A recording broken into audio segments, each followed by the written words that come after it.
আসসালামু আলাইকুম সকলকে, আশা করি সকলে ভালো আছেন।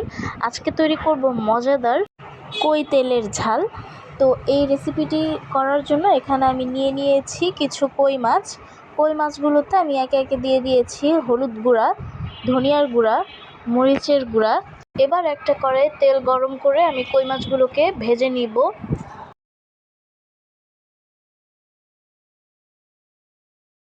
মাছগুলো ভাজা হয়ে গেলে আমি একটা প্লেটে মাছগুলোকে উঠিয়ে নিব।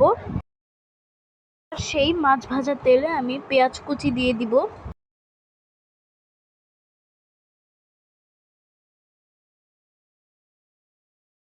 পেঁয়াজগুলোকে হালকা করে ভেজে এখানে আমি দিয়ে দিব রসুন বাটা, আদা বাটা, হলুদ গুঁড়া, সামান্য একটু পানি, এরপর মরিচ গুঁড়া, ধনিয়ার গুঁড়া দিয়ে পেঁয়াজটাকে ভালোভাবে কষিয়ে নিব।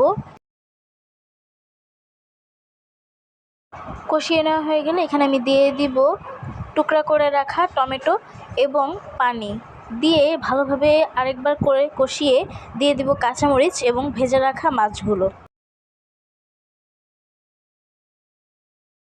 ভেজে রাখা মাছগুলো দিয়ে এখানে আমি পরিমাণ মতো পানি দিয়ে নিব। পানি দিয়ে কিছুক্ষণ আমরা ঢেকে রেখে দিব।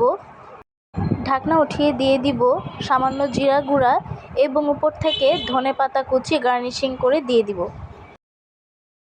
এবার দিয়ে দিব সরিষার তেল।